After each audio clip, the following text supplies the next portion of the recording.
नमस्कार, आप देख रहे हैं डॉन टू डस्क चैनल और मैं हूं शुभम लंगे। आज हम जिस शख्स से बात करने आए हैं, राजनीति की अगर मैं बात करूं तो पिछले 30 साल से सक्रिय हैं, एक ही पार्टी से उन्होंने ताल्लुक रखा अपना। मैं बात कर रहा हूं कांग्रेस के सीनियर लीडर जो सांबा से आते हैं, विनोद मिश्रा जी की। सर, आपका स्वागत है। पहले thank you Shubham ji, thank you. Sir, आज आप हमारे बीच में हैं। तमाम राजनीति की बातचीत हम आपसे करने जा रहे हैं और राजनीति की मैं बात कर रहा हूं तो सबसे पहला राजनीति से जो चीज़ जुड़ी हुई है वही आपसे जानना चाहता हूं। जम्मू कश्मीर की अगर राजनीति की बात करें तो कांग्रेस पार्टी की जो ग्राफ है वो नीचे जाता हुआ दिखाई दिया, लेकिन जब मैंने आखिरी बार आपसे इंटरव्यू में पूछा था और आपने कहा था कि आज़ाद साहब जो हैं वो जम्मू कश्मीर के चाहते नेता हैं, अगर वो इस राजनीति की कमान को हाथ में लें तो कांग्रेस की दुर्दशा जो है वह सुधर सकती है। क्या लगता है सर आपको, क्योंकि अब आज़ाद साहब वापिस आ चुके हैं, उनका कार्यकाल राज्यसभा में खत्म हो चुका है, अब उनके आने से कुछ कांग्रेस पार्टी का जो ग्राफ है उसमें कुछ चेंजेस हमें दिखेंगे सर? शुभम जी, एक तो बात बड़ी क्लियर है, गुलाम नबी आज़ाद साहब राज्यसभा से member parliament, leader of opposition, जो रिसेंटली जिनका टेन्योर ख़त्म हुआ, वो एज ए बतौर मेंबर पार्लियामेंट उनका टेन्योर ख़त्म हुआ, लेकिन राजनीति से वो हटे नहीं हैं। वो राजनीति में है। जो परसों रैली हुई गांधी ग्लोबल फैमिली की, वहाँ पे उन्होंने कैटेगरी वहाँ पे बोला कि मेरा टेन्योर बतौर लीडर ऑफ अपोजिशन ख़त्म हुआ है, लेकिन राजनीति मेरी ख़त्म नहीं हुई है। राजनीति अभी मैंने पिछले 40-50 साल से कर रहा हूँ, तो अभी मैंने आगे भी जितनी देर मैं जिंदा हूँ, जितनी देर मेरे में दम है, मैं आज़ाद साहब ने बोला मैं लोगों के मसले, गरीबों के मसले, पसमानदा लोगों के मसले, हिंदुस्तान का कश्मीर से लेकर कन्याकुमारी तक जो भी लोगों के प्रॉब्लम्स होंगी उसके लिए मैं लड़ूंगा, आखिरी दम तक लड़ूंगा। ये आज़ाद साहब ने गांधी ग्लोबल फैमिली का जो फंक्शन हुआ 2-3 दिन पहले, वहाँ पे उन्होंने कैटेगरी वहाँ पे बोला उन्होंने। तो मैं समझता हूँ कि गुलाम नबी आज़ाद साहब वो शख्सियत जो पिछले ही is in Congress party, we are seeing him, he is in Congress party from the last more than 40-50 years. He is working for the Congress party more than 40-50 years. और डिफरेंट पोजीशंस पे वो रहे, चाहे पार्टी की organisations की बात हो, 74 से 3 से उन्होंने अपना पॉलिटिकल कैरियर शुरू किया, कांग्रेस पार्टी ज्वाइन की, तब से डिफरेंट पोजीशंस पे, parliament, member of parliament Lok Sabha, member of parliament Rajya Sabha, union ministers, PCC president, ex chief minister J&K state, leader of opposition, MLAs, Congress working committee के मेंबर, डिफरेंट वो पोर्टफोलियोज पे रहे। और जम्मू कश्मीर में, लद्दाख में, ये जो जम्मू कश्मीर जो यूटी है, लद्दाख यूटी है, पहले earlier it was the J&K state, Jammu Kashmir Ladakh में उन्होंने काफ़ी मेहनत की है, लोगों के जो मसले हैं, ग्रीवेंसेस हैं, उसको सॉल्व किया है। और कांग्रेस पार्टी जो है हमारी हिंदुस्तान की, जम्मू कश्मीर में उनकी ज़रूरत है। जम्मू कश्मीर में आज़ाद साहब को लोग चाहते हैं, लोग चाहते हैं कि जम्मू कश्मीर में गुलाम नबी आज़ाद साहब की जो सर्विसेज है लोगों के लिए, for the betterment of the people in Jammu Kashmir Ladakh, वो चाहिए। अगर वो टाइम देते हैं जम्मू कश्मीर लद्दाख में, कांग्रेस पार्टी जो है वो मजबूत होगी, कांग्रेस पार्टी प्लस होगी, हमें कांग्रेस पार्टी को फ़ायदा होगा जम्मू कश्मीर लद्दाख में, अगर उनकी सर्विसेज जो हैं जम्मू कश्मीर लद्दाख में ली जाए। आपने कहा कि अगर वो अपना टाइम देते हैं तो दुर्दशा सूरत हाल बदल सकते हैं कांग्रेस पार्टी के, लेकिन जो फेयरवेल स्पीच था parliament house on the desk की अगर मैं बात करूं तो वहां पे फेयरवेल स्पीच में जब वह खुद संबोधित कर रहे थे तो प्रधानमंत्री साहब जी की, इवन की पीडीपी के तमाम मेंबर पार्लियामेंट जो वहां पे थे वो भी प्रधानमंत्री मोदी जी की तारीफ करते हुए दिखे। उसके बाद जब प्रधानमंत्री मोदी जी संबोधित करते हैं पार्लियामेंट की मैं बात करूं, वो भी आजाद साहब जी की तारीफ करते हुए नजर आए। क्या लगता है सब उसके बाद से ना थोड़ा सा राजनीति गर्मा गया, उनको लगा शायद अब राज्यसभा से सर जा रहे हैं, प्रधानमंत्री भी तारीफ कर रहे हैं, आजाद साहब भी तारीफ कर रहे हैं एक दूसरे की, तो हो सकता है आने वाले दिनों में दाग में कुछ काला नजर आ रहा है, अपोजिशन का ये कहना था। आप कैसे देखते हैं इसको? शुभम जी, ऐसी कोई बात नहीं है। गुलाम नबी आजाद साहब ने कैटेगरी अपने इंटरव्यू में मेंबर ऑफ पार्लियामेंट राज्यसभा, जब लीडर ऑफ अपोजिशन के फेयरवेल जो उनका लास्ट दिन था स्पीच में, जैसे आपने बोला कि हिंदुस्तान के प्रधानमंत्री माननीय नरेंद्र भाई मोदी जी, जिन्होंने फेयरवेल में उनकी प्रेज की, उस प्रेज का ये मतलब नहीं है कि कोई दाल में काला है। आजाद साहब ने उसके बाद 2-3-4 इंटरव्यू दिए वहां पे। जम्मू कश्मीर में गांधी ग्लोबल पिछले दिन उन्होंने बोला I am born in Congress party, I am working in Congress party till last, I will die in Congress party. मैं कांग्रेस पार्टी में हूं और कांग्रेस पार्टी में काम कर रहा हूं और कांग्रेस पार्टी में मरूंगा जीऊंगा, ये उन्होंने कैटेगरी बोला। और आजाद साहब जो हैं, ऐसी कोई बात नहीं। अगर माननीय हिंदुस्तान के प्रधानमंत्री नरेंद्र भाई मोदी जी ने अगर उनकी प्रेज की, वो उसमें दाल में काला नहीं है। उस प्रेज का जो मतलब है वो है कि उनकी कैपेबिलिटी, काम करने की कैपेसिटी, इंटेलिजेंसी, तरीकाकार, इस ढंग से है उनका पिछले 40-50 साल में कि उन्होंने इस ढंग से काम किए हैं, respective of caste, colour, creed, religion. Hindustan के लोग कश्मीर से लेके कन्याकुमारी तक जो उनका स्टाइल ऑफ वर्किंग है, इस तरीके से उन्होंने अपना इंप्रेशन बनाया है। सभी पार्टी के लोग, चाहे वो शिवसेना है जिनके साथ हमारा कांग्रेस का अलायंस है महाराष्ट्र में, अकाली दल हो, सीपीआई हो, सीपीएम हो, और भी जो डिफरेंट पॉलिटिकल पार्टीज इंडिया की, शरद पवार जी की पार्टी हो, या कश्मीर की जो पार्टी है उस फेयरवेल में उनके हक में बोला, वो उनकी योग्यशाली, उनकी कैपेबिलिटी के बारे में उन्होंने बोला। आपने देखा, आपको पता होगा, जब हिंदुस्तान की प्रधानमंत्री स्वर्गीय इंदिरा गांधी जी थी, तो तब हमारे हिंदुस्तान के जो जो प्राइम मिनिस्टर ऑफ इंडिया थे भारतीय जनता पार्टी के, रिस्पेक्टेड, जो इस दुनिया में आज नहीं है, अटल बिहारी वाजपेयी जी, उनने lower of the house parliament में इंदिरा गांधी जी को बोला था कि ये महाकाली का रूप है, ये महाभक्ति का रूप है। किसी की प्रशंसा जो होती है उसके काम करने पे होती है। आज मोदी जी ने आजाद साहब को वो चीज दोहराई और इनको बोला लास्ट दिन जब इनकी फेयरवेल थी कि ये जो आजाद साहब जो है उनकी प्रेज की, तो उनकी काम पे, उनकी जो उनकी कार्यशैली है, जो उनका वर्किंग स्टाइल है, तो उनको देखते हुए उनकी प्रेज की। वो आपने सही बात कही। और मैं दूसरी बात आपसे पूछना चाहता हूँ, जब से जम्मू जो है वो यूटी में तब्दील हुआ है, जम्मू लद्दाख के 2 हिस्से कर दिए गए, जम्मू कश्मीर को अलग यूटी बना दिया गया, लद्दाख को अलग यूटी बना दिया गया, तब उसके बाद अगर मैं बात करूं तो एक चीज जी वो गरमाई राजनीति में जो डिलिमिटेशन कमीशन फॉर्मेशन किया गया, उसका गठन किया गया, उसके क्यास पर भारतीय जनता पार्टी की अगर मैं बात करूं तो वो साफ कहते हुए नजर आए कि इसके बाद जो है वो फायदा हमें होने जा रहा है, और आने वाले दिनों में जो चीफ मिनिस्टर है वह हमारी पार्टी का जो है वह बनने जा रहा है, डिलिमिटेशन कमीशन का फायदा हमें ही होने जा रहा है। आप एक चीज मुझे बताएं कि पहले भारतीय जनता पार्टी जब सत्ता में नहीं थी तब यही अपोज करती थी कि 2011 का जो सेंसस है वह एक फ्रॉड है, वह एक फर्ज है, उसको इशू करना जो है वो गलत है, ये चीज जो है वो लागू नहीं की जानी चाहिए। सेंसस 2021 का जो है आने वाले समय में उसके आधार पर जो है कोई भी चीज है वो लागू की जानी चाहिए।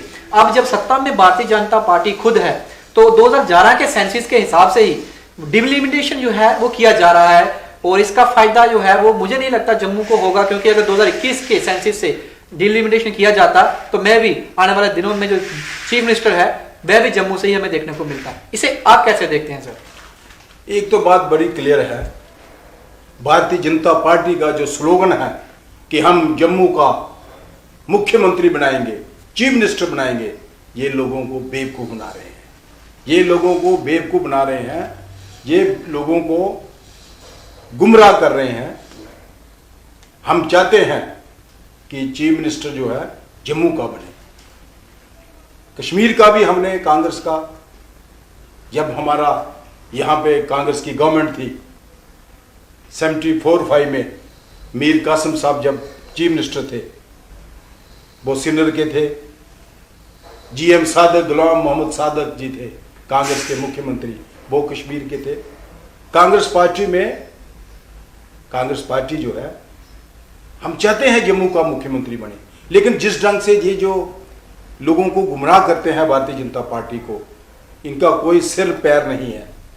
इनके झूठे वादे हैं, लोगों को झूठी बातें करते हैं। अब आपने देखा लास्ट जब 6 साल पहले जब इनके स्लोगन थे कि हम जम्मू का चीफ मिनिस्टर बनाएंगे, आप हमें वोट दो, हम जम्मू की बात करेंगे, हम सीटें बढ़ाएंगे, लेटेस्ट जो कंसेंसस होगी डिलिमिटेशन ऑफ कॉन्स्टिट्यूएंसीज की वो करेंगे। लेकिन 2011 का जो है कंसेंसस डिलिमिटेशन का, अब ये पिकअप कर रहे हैं 2011 का, अभी 2020 का 1 का, ये क्यों इग्नोर कर रहे हैं? अगर 2011 का ये करेंगे कंसेंसस डिलिमिटेशन, तो मैं समझता हूं कि ये जम्मू के लोगों को बेवकूफ बना रहे हैं। कैसे सीटें बढ़ेंगी? 11 और 9 20, इन 10 साल में ये अपने वादे भूल गए बीजेपी वाले लोगों को जो गुमराह करते थे। हम अपील करते हैं, कांग्रेस पार्टी जो कंसेंसस होनी चाहिए वो 2020-21 की होनी चाहिए, लेटेस्ट कंसेंसस होनी चाहिए, जो कि वोट्स जो हैं यंग्स के नए वोट बड़े हैं, लेटेस्ट कंसेंसस होनी चाहिए। और ये जो डिलिमिटेशन जो है वो लेटेस्ट होनी चाहिए, 2011 की नहीं होनी चाहिए। अगर 2011 की हुई तो मैं जम्मू के लोगों से अपील करता हूं कि देखो बीजेपी का चेहरा किस ढंग से ये लोगों को बेवकूफ बना रहे हैं, कहते कुछ हैं करते कुछ हैं। और कांग्रेस पार्टी अपील करती है कि हम जो लेटेस्ट जो है उस पर कंसेंसस डिलिमिटेशन ऑफ कॉन्स्टिट्यूएंसी होनी चाहिए, सीटें बढ़नी चाहिए, लेटेस्ट 2011 में करेंगे। हम उनका जो मूव है उसको कंडेम करते हैं। आप जिस पार्टी से आते हैं वह राजनीति की गहराइयों की अगर मैं बात करूं तो वह सबसे पुरानी पार्टी है, सत्ताधारी पार्टी रही। उसने मैक्सिमम ईयर्स ऑफ जो थी वो डिकेड्स ऑफ उन्होंने जो था वो राज किया। अगर मैं बात करूं पॉलिटिक्स में, राजनीति में रहे, वो सक्रिय रहे और उनके मैक्सिमम में प्रधानमंत्री जो थे वो भी देखे। मैं आपसे एक चीज जानना चाहता हूं, 2000 जब 2 सेशन हो गए हैं भारतीय जनता पार्टी को सत्ता में आए हुए। जब भारतीय जनता पार्टी पहले सत्ता में आई थी तब से लेकर अब तक महंगाई दर तो बढ़ा, लेकिन जब इस बार की बात करूं 2019 के बाद जब चुनाव खत्म हुए और भारतीय जनता पार्टी फिर से जीत कर आई सामने, जम्मू कश्मीर अगर मैं बात करूं तो वहां पे कांग्रेस पार्टी कभी प्रदर्शन करते नजर नहीं आई, कोई भी, चाहे वो मुद्दा महंगाई का हो, चाहे पेट्रोल डीजल के दाम रहे हों। लेकिन डीडीसी की इलेक्शंस खत्म हुए उसके बाद एकदम से हमें लगातार प्रोटेस्ट देखने में कांग्रेस सक्रिय भूमिका में नजर आ रही है, सड़कों पे उतरती है, सिलेंडर लेके निकल रही है, उज्ज्वला गैस योजना के जो सिलेंडर दिए गए थे उसको लेके निकल रही है, महंगाई के खिलाफ नारेबाजी किए जा रहे हैं, प्रोटेस्ट फोटोग्राफ जो लगाए जा रहे हैं वो उस सत्ता के लगाए जाए जब भारतीय जनता पार्टी होती वो विपक्ष में बैठती थी और वो निकलते सड़कों पर उस तरीके से प्याज टमाटर गल में डालकर। क्या लगता है आपको इतना गैप जो था बीच में क्यों लगा, और क्या उस समय कांग्रेस को नहीं लगता था कि हमें सड़कों पर उतरना चाहिए? आज ही आखिर कांग्रेस जो है वो सड़कों पे क्यों नजर आ रही है? सर, पिछले दिसंबर में ये डीडीसी की इलेक्शंस हुई, जब से ये कोरोना चला, पिछले फरवरी मार्च से लेकर, और डीडीसी इलेक्शन के बीच में, डीडी इलेक्शन जब ये हुई उसके बीच में जो मार्च से लेके 9-10 महीने का जो टाइम था, हमने राइजिंग प्राइजेस के खिलाफ डेमोन्स्ट्रेशन की, हमने किसानों के हक में डेमोन्स्ट्रेशन किए, और भी जो लेटेस्ट जो बर्निंग इशू थे, जो हाथरस का जो केस था, पीड़ितिया का रेप केस, उसके बारे में डेमोन्स्ट्रेशन किए।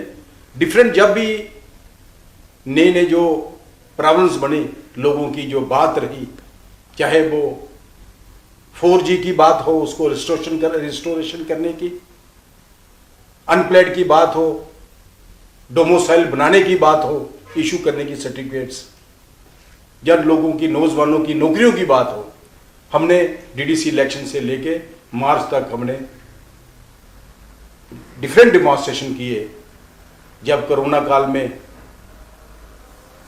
लोगों का जो लॉकडाउन हुआ था, उस लॉकडाउन में पूरा सिस्टम जाम था। जितने भी business establishments, small entrepreneurs, shopkeepers, hawkers, benders, जितने जे थे हमारे, टोटल लाख था, क्यास था। उसमें हम कांग्रेस पार्टी ने, हमारे लोगों ने, सभी लोगों ने सहयोग से कांग्रेस पार्टी ने वहाँ पे हमने लोगों को राशन वितरण किया। हमारे पास जो अभी रिकॉर्ड है, हमने डिस्ट्रिक्ट सांबा में 3000 फैमिलियों को राशन वितरित किया हमने कांग्रेस पार्टी ने। तो सो मेरा मतलब पिछले 8-10 महीने में डीडीसी इलेक्शन से होने से पहले हमने 8-10 डिमॉन्स्ट्रेशन किए। यहाँ पर लोगों की बात हो, यहाँ पे किसानों की बात हो, यहाँ पे बेरोजगारों की बात हो, अनप्लॉयड की बात हो, एक्स सर्विसमैन की बात हो, बॉर्डर एरिया की बात हो, और भी जो जो पसमानदा लोग हैं, गरीब लोग हैं, यंग्स जो हैं, उनकी बात हो, हम उनके लिए 24 घंटे खड़े हैं। हम सांबा के डिस्ट्रिक्ट के लोग, जम्मू के लोग, जो भी उनकी मुश्किलें होंगी, जो भी उनके साथ, उनको अगर कोई उनको परेशान करेगा, जो लोग हैं जम्मू रीजन में, सांबा डिस्ट्रिक्ट में, सांबा कॉन्स्टिट्यूएंसी में, जम्मू रीजन में, हम लोगों के साथ हैं। जब भी कोई लोगों की बात हो, परेशानी की बात हो, लोगों के जो मसलों की बात हो, हम उनके लिए 24 घंटे तैयार हैं। मैं आखिर में आपसे एक चीज जानना चाहता हूँ। यूथ की बात आपने करी और इसी से जुड़ी हुई चीज मैं आपसे जोड़ना चाहता हूँ। मैं 2 विषयों को साथ में जोड़ूंगा। पहले तो जो भी डेली वेजेस जितने भी हैं वो तमाम आपकी गवर्नमेंट में चाहे रहे, वो लगे, उस समय आपने एक पॉलिसी बनाया, फ्रेमवर्क किया, उसके बाद आपकी सत्ता चलेगी, उसको रेगुलाइज नहीं हो पाए। दूसरा इशू रेवरेक खेल टीचर्स जितने भी लगे हैं वो हैं, और तीसरा एक इशू है 2019 का, वो बीएसएफ और सीआईएसएफ के एस्पिरेंट्स हैं जिनकी एक लिस्ट निकली गई थी, उन्होंने अप्लाई किया, उसके बाद सारे स्टैंडर्ड्स और फिजिकल मेजरमेंट्स उन्होंने पास करी, सिर्फ और सिर्फ अब उनकी रिलीज होनी थी, उनकी जो मेरिट लिस्ट उनकी जो थी बाहर आना था उनका नाम सबका। वो कम से कम 1400 से 1500 एस्पिरेंट्स हैं। क्योंकि मैं ये सवाल इसलिए पूछ रहा हूँ क्योंकि ये वीडियो वो एस्पिरेंट्स भी देखेंगे, और आप क्योंकि एक सीनियर लीडर हैं, कांग्रेस पार्टी से आते हैं, और आपकी पार्टी जो है वो देश में बहुत बड़ी पार्टी है, आप कैसे देखते हैं? क्योंकि उन एस्पिरेंट से जब मैं मिला, उनका साफ कहना यह था कि डॉक्टर जितेंद्र सिंह जी जो पीएमओ में हमारे रिप्रेजेंट करते हैं जम्मू कश्मीर को, उनके एक सिग्नेचर की सिर्फ जरूरत है, वो सिग्नेचर कर दें तो हमारी लिस्ट जो है वो रिलीज कर दी जाएगी और हमें जॉब मिल जाएगी। हम देश के लिए जान निछावर करने को तैयार हैं। वो सारे नौजवान बोल रहे हैं कि हमारी एज जो है वो पार जा रही है। हमारे किसी का, कई तो ऐसे बेचारे मिले जिन्होंने कहा कि अब मेरे पास कोई ऑप्शन नहीं है, मेरे ये लास्ट ईयर्स थे, मैंने बहुत सालों की तैयारी करी, लेकिन अब मेरे को जो है वो मेरे को लग नहीं रहा कि मेरा भविष्य कहीं है। आप इसे कैसे देखते हैं? क्योंकि जम्मू कश्मीर की जनता ने एक शख्स को चुना, पीएम बनाया, वहां भेजा, रिप्रेजेंट किया जम्मू कश्मीर की स्टेट को। आज वही इस तरीके से यूथ को जो है वो इस तरीके से उनके साथ कर रहे हैं, तो आप इसको किस विषय से कैसे देखते हैं? मेरी जो जितने भी ये डेली वेजर्स हैं, हमने उस पर काम कर रहे हैं, नीड बेसिस पे काम कर रहे हैं डिफरेंट डिपार्टमेंट्स में, चाहे वो पीएचई डिपार्टमेंट्स के हो, चाहे वो पावर डिपार्टमेंट के हो, चाहे वो इंडस्ट्री डिपार्टमेंट के हों, चाहे वो आरईटी हों, चाहे वो एग्रीकल्चर के हों, चाहे वो हैंडलूम के हों, चाहे वो हॉर्टिकल्चर्स के हों, चाहे वो वीडीसी एसपीयूज हों, जितने भी, चाहे वो इंटेलेक्चुअल एजुकेशन में हों, चाहे वो कंसोलिडेटेड एजुकेशंस में हों, या और भी जो डिफरेंट डिपार्टमेंट्स हैं जहाँ पे हमारे जम्मू रीजन में, जेके यूटी में, मेरी अपील है माननीय केंद्रीय सरकार से कि जो भी पैरामिलिट्री फोर्सेस, जो जैसे आपने बोला paramilitary forces comprising of CRP, BSF, ITBP, CISF, NSG, जिन्होंने इंटरव्यूज दिए हैं, जिन्होंने पास किए हैं, उनकी एज जो है जो वो ओवरेज होने जा रहे हैं। अगर टाइमली इनकी लिस्ट नहीं निकली तो मैं समझता हूं कि उनको नुकसान होगा। जैसे आपने बोला, ये सभी जो मसले हैं, ये सभी जो प्रॉब्लम्स हैं, जो एग्रीव्ड लोग हैं, मेरी अपील है PM हाउस से, मैं उनसे अपील करता हूं, रिक्वेस्ट करता हूं कि जम्मू कश्मीर ड्यूटी, चाहे वो लद्दाख ड्यूटी हो, ये जो मसले जो मैंने बोले हैं, जो आपने बताया है, इसको इमीडिएटली रिट्रेसल करें, इमीडिएटली NOC दें। मेरी अपील है PM ऑफिस से, में इमीडिएटली इसके बारे में सोचें। जम्मू के नौजवानों के बारे में, जम्मू के अनप्लॉयड के बारे में इनकी लिस्ट जो है इमीडिएटली रिलीज करें, इसको निकले और NOC मिले, जिसमें कि हमारे जो लोग जो पैरामिलिट्री फोर्सेस में, हमारे जो डोगरा लोग हैं इंडियन आर्मी में, CRP, VSF, ITBP, CISF, NSG, इस मुल्क के लिए, इस मुल्क की खातिर, कश्मीर से लेके कन्याकुमारी तक, चाहे वो मिलिटेंसी हो कश्मीर की, छत्तीसगढ़ की, नेक्सलाइट स्टेट्स जो हैं वहाँ की, या बिहार वगैरह, उधर जो नेक्सलाइट जो स्टेट्स हैं, जिन्होंने हमारे डोगरा लोगों ने कुर्बानियाँ दी हैं, इन पैरामिलिट्री फोर्सेस में हमारे जो लोग हैं, इंडियन आर्मी में हैं, मेरी अपील है कि इसके बारे में जल्दी ये लिस्ट जो है इनको NOC दें, और NOC दे के हमारे जो नौजवान लोग हैं जम्मू के, इनको रिलैक्सेशन मिले, इनको रिलैक्स मिले, और इनको नौकरियां मिले नौजवानों को, और ये भी अपने घर बसाएं। तो मैं समझता हूं कि ये इमीडिएटली इसके बारे में PM सोचे किसानों के।